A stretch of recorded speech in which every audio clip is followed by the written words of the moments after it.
Hi guys! Welcome back sa YouTube channel ko. So for today, balik tayo sa pagsosolve ng mga current or ng mga past board problems, especially for engineering mathematics. So this was asked during the April 2024 EE boards, and this was sinabi to ng isa sa mga Lodi Geeks natin, yung top 2 nitong recent boards lang, si Engineer Mark Opus, and ito yung isa sa mga problem which is related to probability.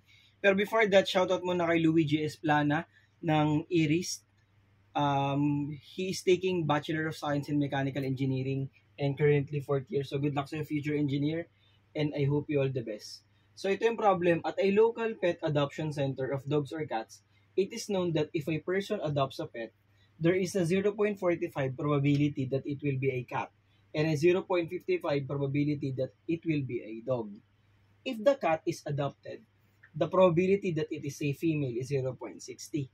If a dog is adopted, the probability that it is female is 0.35. An adopted pet is selected at random and is found to be male. So dun pa lang dapat may idea na kayo kung saan yung magiging solution or magiging parte ng solution nyo, kukunin nyo yung sagot.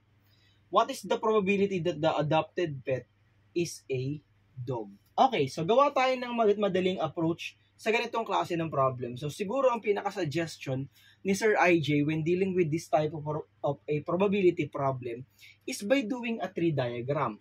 So 'di ba meron tayong probability na cat which is 0.45. So let's say this is yung cat natin, mga idolo. Okay, so 0.45 yung probability niya, 'di ba? Tapos meron tayo dito yung sa dog naman, mga idolo. So that is 0.55. Okay? So gawa ka ng tree diagram, mga idolo.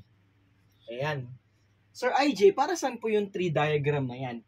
This is for, tawag mo dito, this is for the animal itself. So ito yung cat, ito yung dog, and the tree diagram, yung mga sanga nito, will be the probability na adopted siya, na magiging female siya or male. Ganun po siya. So adopted na female, anong sinabi? If the cat is adopted, the probability that it is female is 0.60.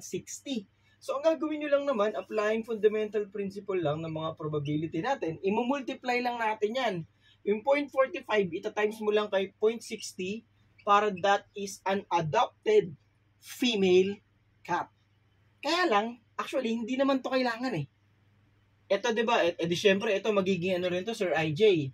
0.55 times 0.35 kasi yun yung sa dog naman na adopted.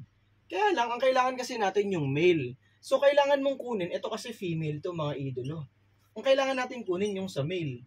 So, kung 60% yung probability dito, 40% na lang yung sa male. So, yung 0.45, mga Lodi Cakes, imumultiply natin kay, okay, that's correct, 0.40.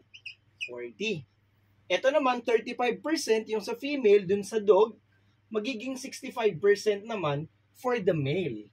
So that is 0.55 as is pa rin times 0.65. So hinto tayo dyan. Analyze natin. Ito yung male adopted na cat. Ito yung male adopted na dog. Dyan lang tayo titingin. Bakit, Sir IJ? An adopted pet is selected at random and is found to be male. Adopted, itong nasa right side, and dun tayo titingin sa male. Anong hinahanap? Probability that the adopted pet is a dog. So, ano yung desired probability natin? Siyempre, doon tayo sa dog na adopted. So, that is 0.55 times 0.65. Tapos, ang denominator natin will just be the sum of the adopted male, cat, and dog. So, that is 0.45 times 0.40, mga Lodi Cakes, plus 0.55 times 0.65. So, check natin sa ating calculator. So, double check lang ni Sir IJ. 0.55 times 0.65 all over this one. So, ano magiging sagot, Sir Lodi Cakes?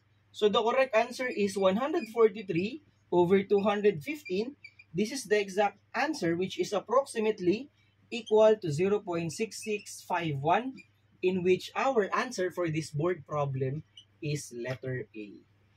So just in case guys, meron kayong questions or clarifications regarding dun sa solution, feel free to comment on the comment section. So napaka-effective kasi ng paggamit ng tree diagram sa pagsagot ng mga ganitong klaseng probability problem na mukhang complicated, pero once na ma-analyze nyo naman properly, makukuha nyo agad yung tamang sagot.